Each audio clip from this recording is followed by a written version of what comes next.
I thought, though, what I would do today is begin by reflecting on my experience of working with peasant farmers in Jamaica in the 1990s. Peasant farmers in Jamaica were called hillside farmers because they farmed the sides of the steep hills of the mountains, really, within the island of Jamaica itself.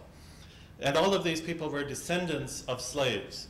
And so it caused me to reflect a bit on the system of slavery in Jamaica, and especially as our own Catholic church was across the street from the Anglican church. And so as I sat in my office, I looked at this beautiful stone church, the Anglican church that was there.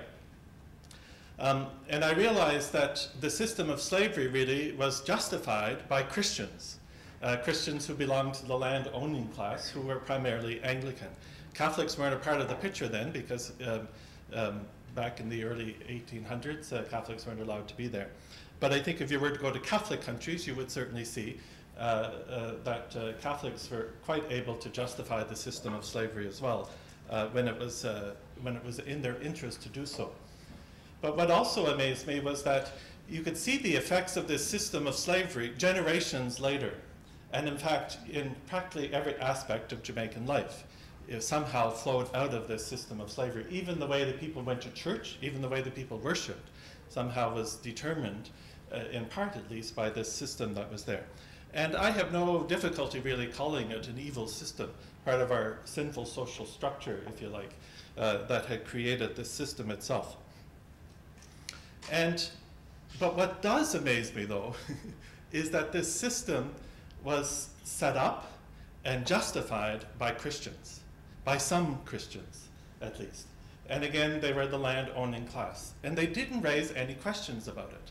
I should point out that if you want to read a good book with a bit of a Canadian twist to this, read the Book of Negroes, which tells about the capture, or begins with the capturing of slaves actually in Jamaica, or in Africa, and bring them across the pond. And it ends up, well, almost ends up with loyalist blacks in Nova Scotia. So it has that Canadian part of the story to it.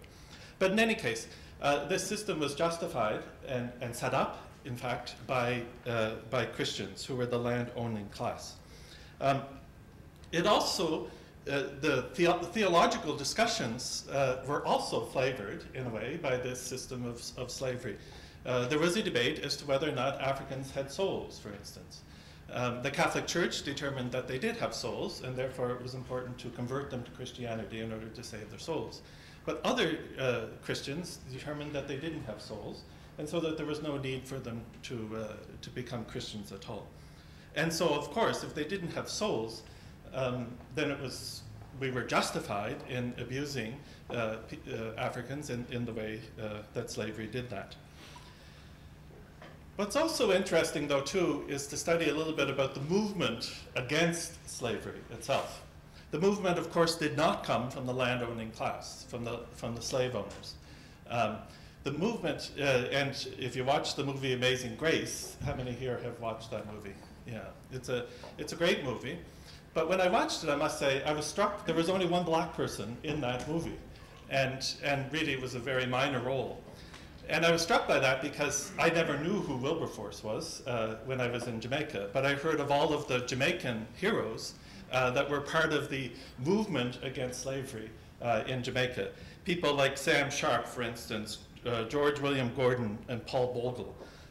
All of them lost their lives, and many, many others who had lost their lives in really moving for, or working for justice and an end to both the slave trade and an end to slavery itself. Interestingly enough, all those three heroes were all Baptist. So they were also Christian, but from a very different, well, not from the landowning class, not from the church of the landowners, but were from the church of the slaves themselves, which was the Baptist church. And so the movement against slavery was also a Christian movement. And they were not only Baptists, but they were Baptist ministers. So they were, or Baptist deacons at least. They had some leadership role within the Baptist church itself. And eventually, as we all know, of course, that slavery was ended. But interestingly enough, even in the abolition of slavery by Britain, Britain part of that law really was to compensate the slave owners for their loss of property. And so even bishops received money, and in fact Bishop Henry Philpotts, who was the Bishop of Exeter, received £12,700 to compensate him for the 665 slaves that he owned. So even in the abolition, even in the law itself, it was heavily influenced, of course, by the interest of the slave owners itself. So what lessons do we have then? Well, first of all, Christians are part of the problem, and Christians are also part of the solution itself. But also there's a blindness there. I think Christians are operated with a certain blindness. And it flavored the way we did our theology, it flavors the way we do our economics, it flavors all aspects of our society itself. And that the solution to that system of slavery came from the poor themselves, the interests of the poor and the religion of the poor. That's a basic liberation theological concept, actually. But it was not only the poor, it was the poor working in collaboration with many others. And some of these others, probably in those days, most of those others were Christians, and there were Christians in other countries. And so it became a world movement itself. It was just not an isolated movement within Jamaica itself. And so it has something, I think, to say maybe about our decisions and the importance of always remembering the poor when we make our decisions and when we make our laws itself. And I would say all of those lessons could be applied to the issue of climate change. And the poor, of course, today are not only the poor farmers or the poor human beings, but they're also the species that are going extinct and that sort of thing. Thomas Berry says that we all suffer from a cultural pathology, and that the origin of the ecological crisis itself is this cultural pathology itself.